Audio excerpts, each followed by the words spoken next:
Hello everyone, દ્રષ્ટિસ cooking ટૂરમાં આપ સૌનું સ્વાગત છે। આજે આપણે લીલી ખારેકનો હલવો બનાવીશું, તો ચાલો બનાવવાનું શરૂ કરીએ। તો તેના માટે મેં અહીં 500 ગ્રામ ખારેક લઈ લીધી છે। ખારેકને સારી રીતે ધોઈને તેને સાફ કરી લઈએ। હવે ખારેકને આપણે નાના ટુકડામાં કટ કરી લઈશું અને બિયાનો ભાગ દૂર કરી લઈશું। જો તમને મારી રેસિપી ગમી હોય અને મારી ચેનલમાં નવા આવ્યા હો તો ચેનલને સબસ્ક્રાઈબ કરવાનું ના ભૂલશો અને સાથે રહેલ બેલ આઇકનમાં જઈને ઓલનું બટન જરૂરથી દબાવજો, જેથી કરીને તમને નવા વિડીયોની નોટિફિકેશન મળતી રહે। તો અહીં બધી જ ખારેકના ટુકડા આપણે કરી લીધા છે। તો હવે આ ટુકડાને આપણે એક મિક્સર જારમાં ઉમેરી દઈશું અને તેને પીસી લઈશું। ખારેકને આપણે આવી રીતે દરદરી રહે ને તેવી પીસવાની છે। તમે હાથેથી જુઓ તો ખારેકના આમાં થોડા નાના મોટા ટુકડા રહી ગયા છે, તો બસ આવી રીતે આપણે ખારેકને પીસવાની છે। ત્યારબાદ એક પેન ગરમ મૂકીશું અને તેમાં આપણે 3 ચમચી જેટલું ઘી ગરમ કરી લઈશું। આપણું ઘી ગરમ થાય એટલે આપણે તેમાં ખારેકને ઉમેરી દઈશું। હવે ખારેકને આપણે ઘી સાથે 4 થી 5 મિનિટ માટે શેકી લઈશું, જેથી ખારેકનું પાણી હોય તે બળી જાય અને ખારેક એકદમ સરસ ઘી સાથે ચડી જાય। આ હલવો ખાવામાં ખૂબ જ સરસ લાગે છે।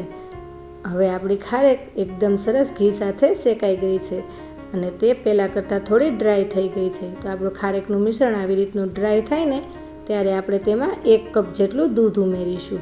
હું અહીં મિલ્ક પાવડર પણ ઉમેરવાની છું, એટલા માટે મેં અહીં 1 કપ દૂધનો ઉપયોગ કર્યો છે। પણ જો તમે મિલ્ક પાવડર ના ઉમેરવાના હો ને તો તમારે આ સમયે અહીં 2 કપ જેટલું દૂધ ઉમેરી દેવાનું। અને જો તમે દૂધ પણ ના ઉમેરવા માંગતા હો ને તો આ સમયે તમે અહીં 1 કપ માવો ઉમેરી શકો છો। હવે આપણે દૂધને સારી રીતે મિક્સ કરી દઈશું અને દૂધ બધું જ બળી જાય અને ખારેકનું મિશ્રણ આપણે એકદમ સરસ માવા જેવું તૈયાર થાય ને ત્યાં સુધી ચડવા દઈશું। દૂધને બળતા 2 થી 3 મિનિટ જેટલો સમય લાગશે। તમે જોઈ શકો છો આપણું મિશ્રણ એકદમ સરસ આવી રીતે ડ્રાય થઈ ગયું છે। તો બસ આવી રીતનું મિશ્રણ થાય ને એટલે આપણે તેમાં 3 ચમચી જેટલો દૂધનો પાવડર ઉમેરી દઈશું અને સાથે આપણે 3 ચમચી ખાંડ ઉમેરીશું। ખાંડનું પ્રમાણ તમે અહીં જે પ્રમાણે ગળ્યું ખાતા હો ને તે પ્રમાણે વધુ કે ઓછું કરી શકાય છે।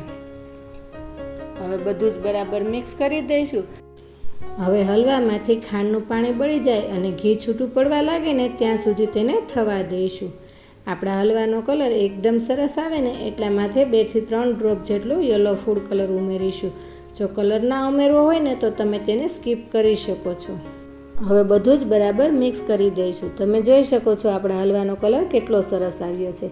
આ સમયે આપણે તેમાં 2 ચમચી કાજુના ટુકડા, 2 ચમચી બદામના ટુકડા અને 2 ચમચી પિસ્તાના ટુકડા ઉમેરી દઈશું અને તેને પણ હલવા સાથે બરાબર મિક્સ કરી દઈશું। હવે આપણા હલવામાંથી ખાંડનું પાણી બળી ગયું છે અને તે પેનને છોડવા લાગ્યો છે અને ઘી પણ છૂટું પડવા લાગ્યું છે।